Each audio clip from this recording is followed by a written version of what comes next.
You are tuning into the LEHI, Low Ego, High Impact Mindset podcast. I'm your host, Volkan Emre, along with a dynamic team of Kellogg School of Management alums. We are here on a shared mission to uncover the mindset that drives impact and success. On LEHI, we have thought-provoking conversations with incredibly successful entrepreneurs, business leaders, and investors from around the globe. We uncover the mindset that drives them, allowing them to make a high impact without losing themselves to ego. Now, let's get started with today's episode.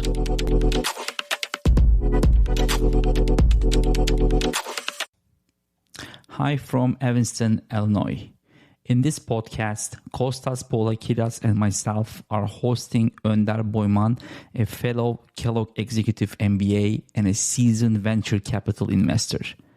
Oender is currently a partner at Swiss venture capital firm VI Partners. VI Partners was founded in 2000 by ETH Zurich, McKinsey, and 10 Swiss blue-chip companies with the mission to stimulate entrepreneurship and foster the VC industry in Switzerland.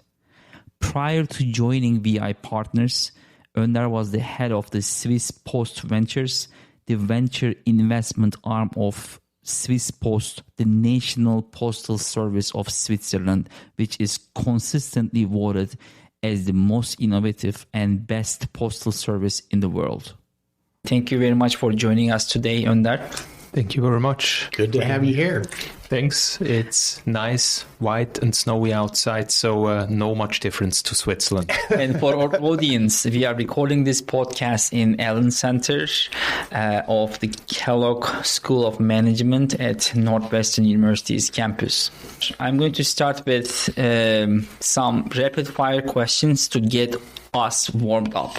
Are you ready? Always. Okay. Coffee or tea?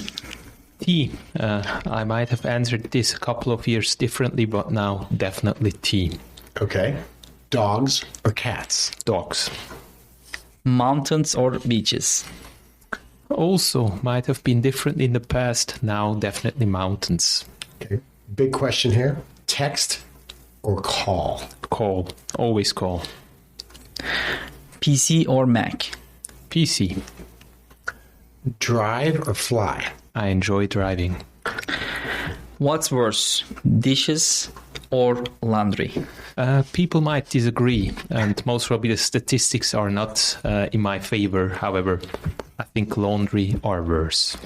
I agree with you on that. I'm not a laundry guy at all. I do dishes, but laundry is tough. Great. Getting into it, one of the things that I find fascinating about what you've done in looking into the entrepreneur venture capital world is Swiss Post Ventures. Very different. It is effectively the venture capital arm, but it is coming out of the National Postal Service of Switzerland. That's something very unique. You don't see a lot of national postal services engaging in venture capital. So for many of our audience that are not familiar with that kind of venture capital model, could you explain it? How did it come to be? I find it fascinating. Thank you very much. And to be very frank and open, I was born in Switzerland. You might hear it from my accent. So I was not aware that our National Postal Service is this innovative. Usually postal services are sucking money out from the government. We are giving back money. So that's great. This was already a big interesting factor. So to come to your question, Swiss Post invests in early stage startups which are in strategic fit with their current or potential future business development areas. So this can be quite broad and, I'm not a big fan of military terms, but you can see it as the guys who are in the field and like scouting left and right and seeing what's going on. And this is what we were doing. We were scouts for Swiss Post, checking out different business models, investing with a minority stake into companies so that they could flexibly develop. And what it helped is for Swiss Post, they could try different business models. I'll give you an example. For example, we invested a couple of years ago into a cybersecurity company. Well, Swiss Post was thinking, okay, what does that have to do with us? Let's have a look at privacy, like privacy of correspondence. In past, you had like offline letters. The Swiss Post mailman was ensuring that the correspondence gets privately to the recipient. So, of course, when you want to bring this into the online world, our thinking was you can do this also with cybersecurity. You make sure that the information from A to B gets securely, but it's also securely stored. So, long story short, Swiss Post has taken over a majority of this cybersecurity company, and they're increasing their footprint in that field. So this is an example how they can expand into a future-prone business. I find that absolutely fascinating. I mean, particularly someone that has a past in government, the idea that, you know, particularly in the United States, there's this mentality to very much keep government and the free market separate. And, you know, not necessarily saying whether that's right or wrong. I think a lot of our audience probably has their opinion on it, but it's just, I find fascinating that this is something that's being done in Switzerland, and I appreciate. So now, what are you involved with Ivy Partners? So you can see now this model a little bit more differently scaled. Like previously it was Swiss Post, now I'm at VI Partners. So we have relationships with corporate and academia. So corporate is like the couple of corporate partners which Volkan mentioned. So there are companies in robotics, engineering, production, and finance, such as ABB, Credit Suisse, you have Hilti, Nestle, Schindler, Sulzer. So you can see this as an extension of the previous model, which I've explained. So what we're doing is, first of all, we have the expertise from these companies.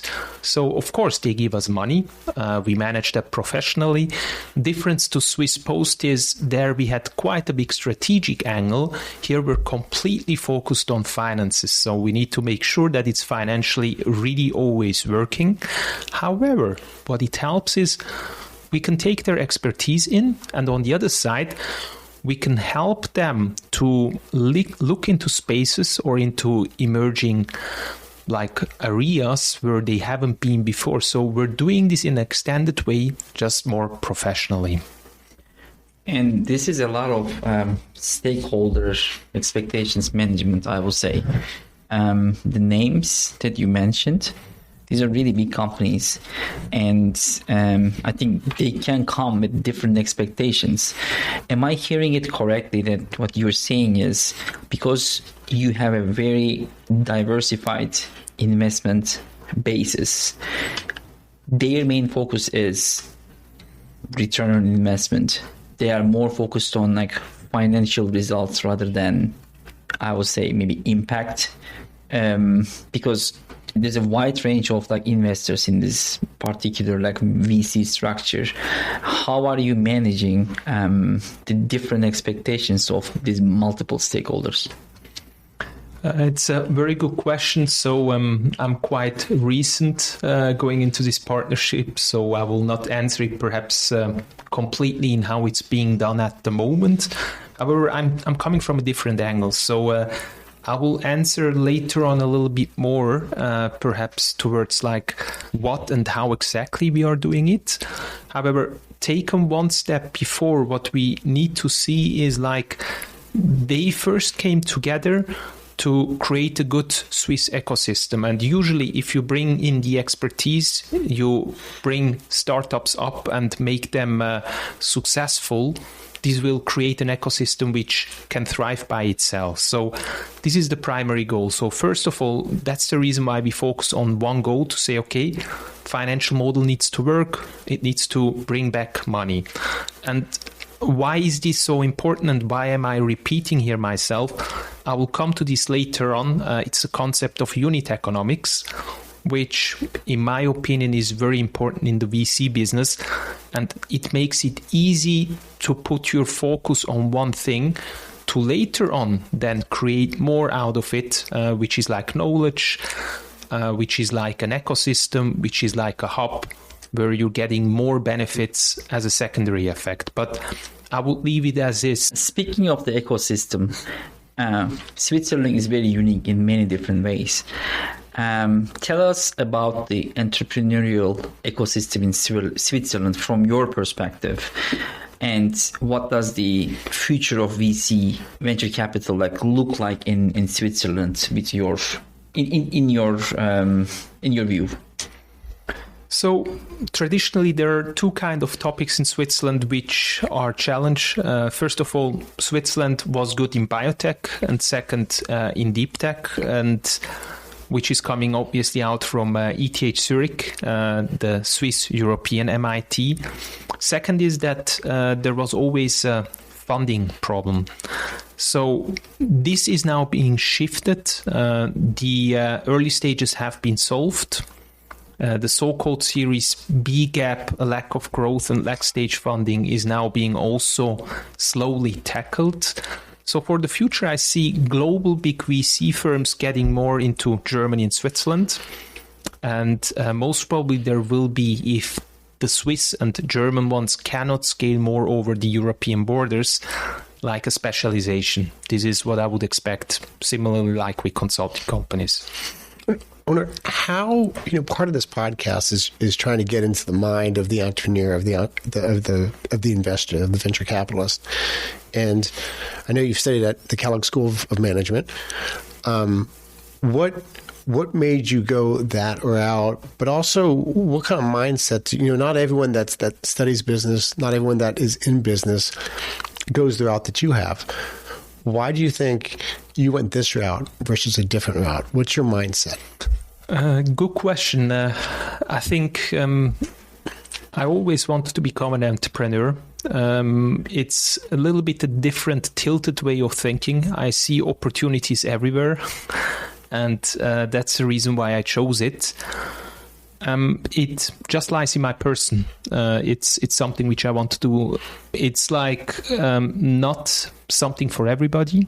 Similarly, like certain jobs will also never be my sweet spot. So I still remember when I was quitting my job, people were looking at me and saying, okay, in as said, 10, 15 years ago, I was a loser. Like, why are you quitting your well-paid consulting job? Long story short, let's have a look now at the moment. Becoming an entrepreneur is now cool and hip in Switzerland. Obviously, the job which I have, I would have never been able to get without jumping into entrepreneurship. And so to come back to your question, I think it was just a calling for me. I took it, and for me, in the meanwhile, it turned out well. What would you say to someone who's looking to get into to follow your footsteps? What would you tell them? And let's say they're 25, right? And they're inspired. Entrepreneurship is very exciting, very sexy, but there comes a lot of risk in this field, right? It isn't corporate. It isn't necessarily a steady paycheck. There's risk. It could be. But what would you tell them in terms of what is the best foot forward for them to take as they were starting in order to hopefully future get to where you are today? Kostas, perhaps I will disagree a little bit with your question. Fair enough, yeah. For the following reason, I think it's wrong to think, okay, what do I need to do to get to a job? I think everybody needs to do whatever their path is. And if somebody is now 25 and thinking about what they want to do, I think they should first check what they want to achieve in life and follow that. It's the North Star which you need to define before you go ahead. Some people do consulting, they love consulting, they're good in it, and still they will later on get into a job similar to mine, but with a different mindset. I went the entrepreneur route because this was my way. And obviously, when I quit my job, not everything worked as planned. I still remember, I lost the business angel because I lost my first business angel. Also, my CTO decided not to quit his job. And there were quite some adversities there where I needed to say, okay, why did I quit my job? Why am I doing it? And my North Star was like, okay, I want to be an entrepreneur. I want to try it. So I go ahead. However, if I had been differently wired, most probably it would have been a point where you're returning and saying, okay, things didn't work out, so I need to return. So therefore, coming back to your question, I think there is no one way. Think about what you want to achieve in life. Go ahead. It will perhaps not always directly lead to success or immediate success or whatever one might define as success. However, long term, I think the more things you do which are in line with you, the more you will get also to stuff which will bring you further. I think there's one transition, like there are two main transitions like here. Transition number one is you quitting your stable job, stable corporate consulting job, to become an entrepreneur. Mm-hmm. And transition number two is being a VC investor or like switching to VC investing. Mm-hmm. How did that particular transition happen? How did you become a VC investor from an entrepreneur, and what happened during that particular transition? An answer which perhaps the podcast listeners will not like, but it's luck. It's really luck. Like, let's take the first transition. That one was conscious. I quitted my job and I knew it's the right way. The second change, becoming an investor, very frankly and openly, I never imagined that I would be able to get this fast into a VC job and then also from a corporate VC job into a professional VC job. I can tell you what led to it. Obviously, like what happened is we built up the company. In 2009, I built up a digital health company. So we did a medical triage tool for university hospitals, private clinics, telemedical companies. And in 2009, in Switzerland, there was no money for digital health. So what happened is a couple of years later, I saw other companies raising millions of money. And when I'm saying million, it's like double-digit millions. And I started to think, okay, well, we're growing, but we will not grow as fast as them. So what happened after a couple of years, I was thinking, okay, most probably I need to rethink whether we will be the leader in this field or whether I need to check for a new business model. So I took consulting jobs. Out of a consulting job came a great offer from UBS because my past is banking or financial services. In the interview, there were too many interviews. I was unhappy. I looked around. There was a job offer for fintech investor. I just applied. Obviously, there was a race between the two jobs. I got both of them.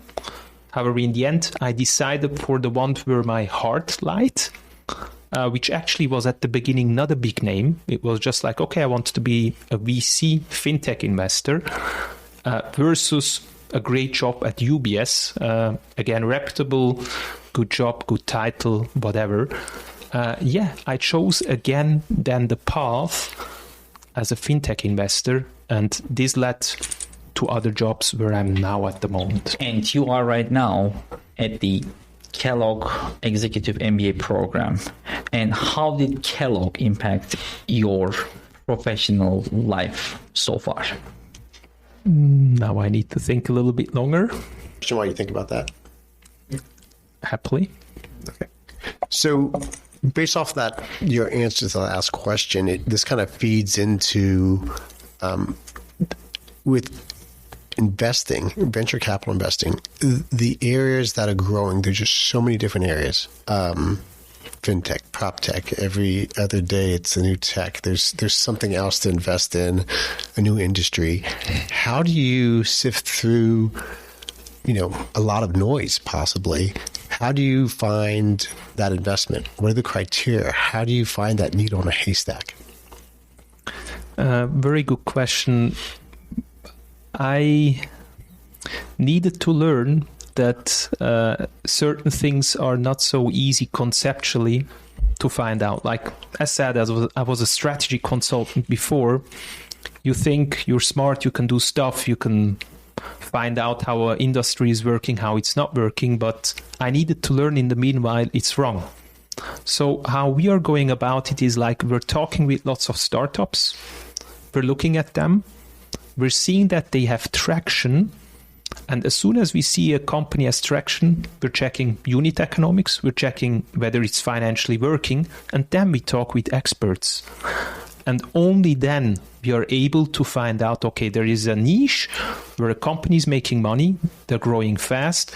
We're talking with real experts who know the space, and then we're able to say, okay, this is an interesting space. Most probably the industry is ripe for disruption. And that's the way how we define it. And it's not coming, of course, we have hypotheses, we make assumptions. However, usually it's two-sided, and we need to find out companies which are having success to validate it, and not the other way around. And the companies you're talking about, they are all Swiss companies, right? Companies founded by Swiss entrepreneurs, am I correct?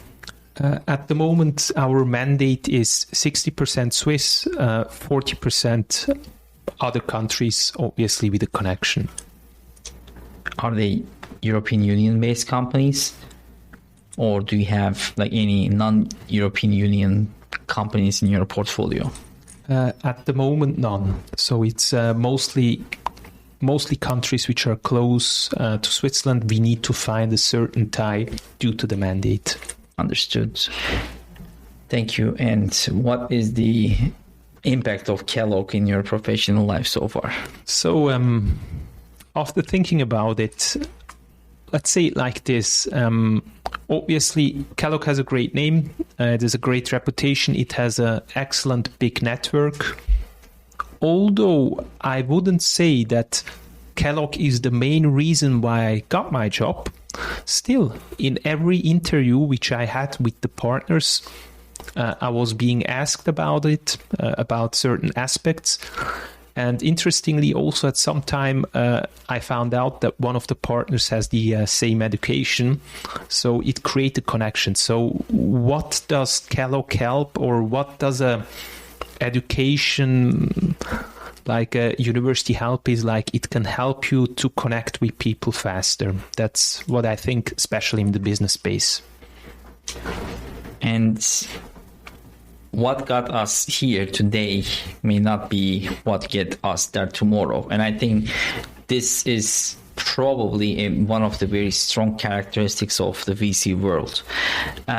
With that assumption, what do you think about the future of VC investing, and what qualities will help entrepreneurs to thrive in that new environment in the future? Also, very good question. I will most probably not be able to answer all parts of this question. However, let's start like this. I think VC, especially in the US, was in the past majorly based on growth. I think going forward, entrepreneurs and VC alike will look at business models much closer, and they need to show that a business can have a monetization much better. This is already me mentioning it multiple times.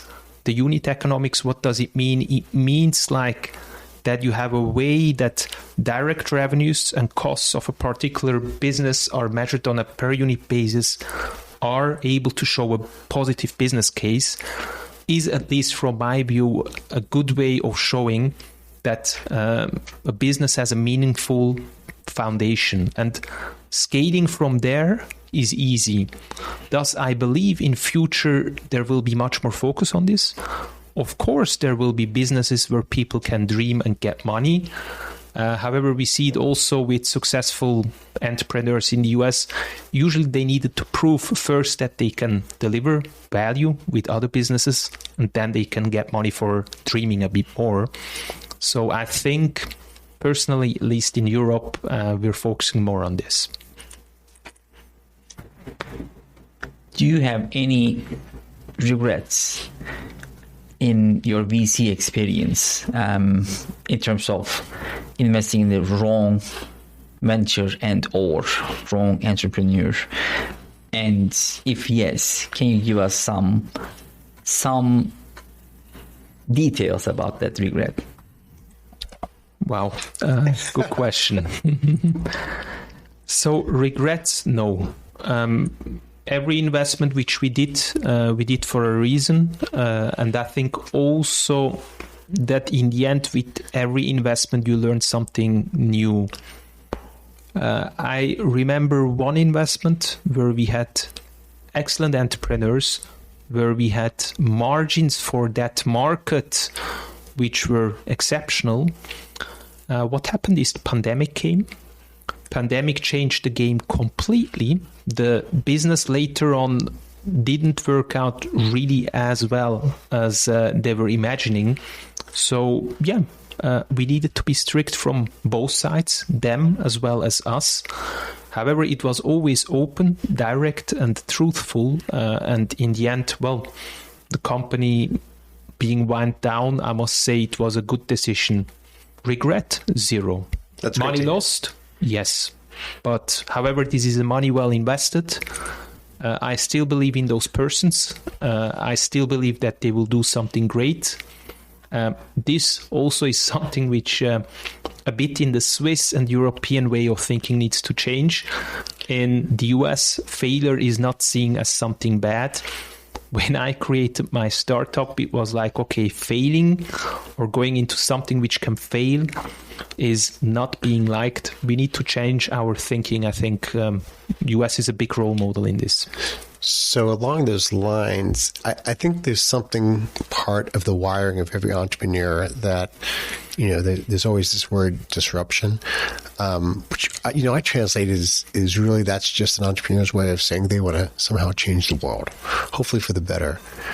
How, so I'm going to assume that might be part of your wiring is how would you like to change the world? What do you think when you're on the playing the back nine as we call it, what do you think you're going to be? What will you have changed? What will you have done? What do you hope to have done? Also a very good question. First of all, you're right. When I went into this, I wanted to create something new. So that's why I quit my corporate job. And that's why I wanted to become an entrepreneur. Coming to your question, what would I want to have achieved is, in the meanwhile, actually, but let's see what the future shows. I only want to invest into things where I'm personally believing in. Obviously, this is not so easy because still there needs to be a business model to bring back the money.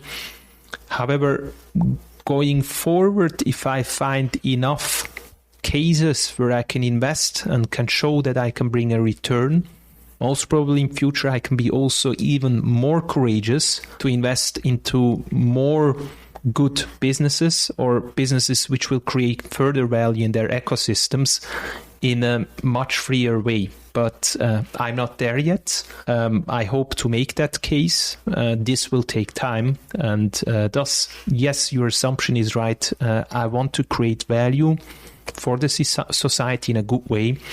And this is something which I think can be done better with entrepreneurship. And who would be your partner in crime in terms of entrepreneurs? What would be your recommendation for the entrepreneurs to make that vision to come true in the future? There is a couple of aspects which are important. First of all, when it comes to topic, this is random and this is luck. Like, I will pick a topic which suits to me, but I will not tell the topic to entrepreneurs what they need to do. So if we meet with an entrepreneur, she or he has a good idea. If it suits to me, we're in. And if it doesn't suit, it's also well. There are other other VCs who can take that forward. Coming to your question about what will they need to do, I think they need to be convinced of what they're doing. They need to have a clear idea where they're going, because it's not a VC who will tell you where you should go. It's a VC who will show you potential risks on that path, first of all. And second, they will also transfer you potential mistakes which you can make. So I like personally entrepreneurs very well who have a strong opinion themselves. However, on the other side, are also able to listen to critical feedback. So as an entrepreneur, to sum up, you need to have a good idea. You need to have an opinion how you can get there.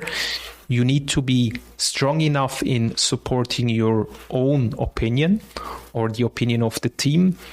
However, you still need to be flexible to react to valid and important feedback. Being receptive of good feedback is one of the qualities that you would like to see in entrepreneurs. Önder, thank you very much for being our guest today. It's been great to host you at the LEHI Mindset podcast. Kostas, do you have any final remarks? Yeah, no, it was absolutely great to have this conversation with you. Volkan and I have known you for a little bit here.